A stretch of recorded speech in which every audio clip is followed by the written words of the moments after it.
کے ابتدائی دنوں کا تذکرہ جاری ہے۔ شروع میں ہم ذکر کر چکے ہیں کہ لڑکپن کے دنوں میں مسٹر جناح نے، جو ابھی قائد اعظم نہیں بنے تھے، اپنے دوست ناندی جعفر کو یہ نصیحت کی تھی کہ تم گولیوں کی بجائے کرکٹ کھیلا کرو تاکہ تمہارے ہاتھ اور کپڑے گندے نہ ہوں۔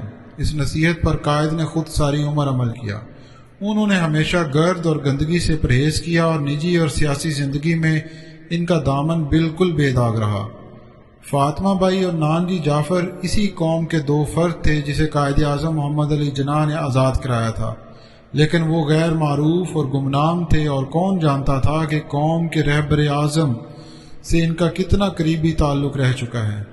پرجوش عوام کے اس بحر مواج میں وہ دو قطروں کی طرح کھو گئے اور دور ہی سے اپنے عزیز اور قوم کے مسیحا کا دیدار کر سکے۔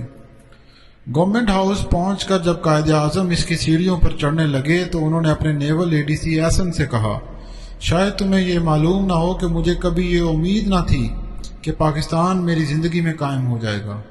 ہم نے جو کچھ حاصل کر لیا ہے اس پر ہمیں خدا کا شکر ادا کرنا چاہیے۔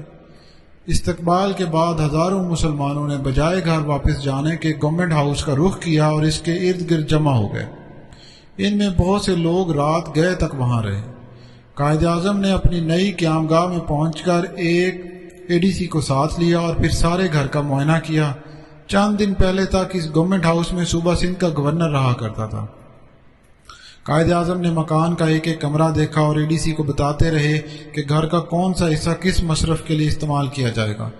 ایک حصے کے متعلق انہوں نے کہا، یہ حصہ صرف میرے اور مس جناح کے لیے مخصوص ہوگا۔ پھر چند اور کمروں کو دیکھ کر کہا، یہ دو کمرے بہت بڑے بڑے مہمانوں کے لیے مخصوص ہوں گے۔ میں نہیں چاہتا کہ صوبوں کے گورنر یا وزراء یہاں ٹھہریں۔ ان کمروں میں صرف دنیا کی اہم ترین ہستیاں قیام کریں گی، مثلا شاہ ایران یا شاہ برطانیہ۔ جب دن ڈھلنے لگا تو قائد مستقبل کے منصوبے چھوڑ کر حال کے کاموں کی طرف متوجہ ہوئے اور اپنے عملے کے ایک رکن کو حکم دیا کہ ایک ریڈیو سیٹ فوراً وہاں لگوا دے تاکہ وہ شام کی خبریں سن سکیں۔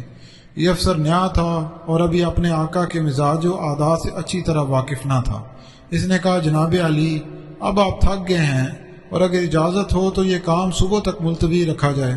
اس پر جناح نے فوراً جواب دیا کہ یہ ٹال مٹول میرے ساتھ ہرگز نہ چلے گی۔ کیا میں پاکستان کے شروع کے دنوں میں نئی حکومت کے عہدیداروں، افسروں اور اہلکاروں کو سخت مشکل کا سامنا کرنا پڑا۔ سرکاری دفتروں میں میز، کرسیاں اور کاغذ پینسلیں بھی برائے نام تھیں۔ ان حالات میں ایک نئی مرکزی حکومت کا قیام اور نظم و نسق کے تمام ضروری ساز و سامان اور لوازمات کی فراہمی بڑا کٹھن اور ہمت شکن کام تھا، لیکن جن لوگوں کے کندھوں پر اس ذمہ داری کا بوجھ آن پڑا تھا وہ بھی غضب کے کام کرنے والے تھے اور ان کا جوش جنون کی حد تک پہنچ چکا تھا۔ انہوں نے دیکھتے دیکھتے دفتروں کو ضروری ساز و سامان سے آراستہ کیا اور ان میں ٹیلی فون کا سلسلہ نصب کیا۔ پھر ان دفتروں میں بلا تاخیر کام شروع ہو گیا اور ٹائپ رائٹروں کی کھٹا کھٹ ہر وقت اس میں سنائی دینے لگی۔ ظاہر ہے کہ ان میں سے بہت سی غلطیاں اور حماقتیں بھی سرزد ہوئیں، لیکن جو کچھ انہوں نے کر دکھایا وہ واقعی ایک غیر معمولی کارنامہ تھا۔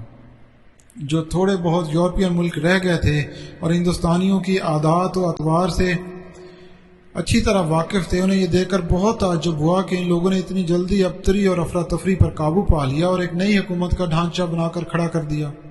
ایک دلچسپ واقعہ مگر سابق آموز اور تاریخی وہ یہ ہے کہ ان دنوں کراچی سے 2 میل دور ایک ریل کا انجن اندھیرے میں پٹری بدلتے ہوئے نیچے اتر گیا۔ آدھے گھنٹے کے اندر بریک ڈاؤن ٹرین موقع پر پہنچ گئی اور مزدوروں نے فوراً اپنا کام شروع کر دیا۔ کام کے دوران میں وہ برابر پاکستان زندہ باد کی صدا لگاتے رہے اور تھوڑی دیر میں انجن کو پٹری پر چڑھانے میں کامیاب ہو گئے۔ اس وقت اتفاق سے ایک اسکاٹ تاجر لائن کے قریب موجود تھا۔ اس نے یہ کارنامہ اپنی آنکھوں سے دیکھا۔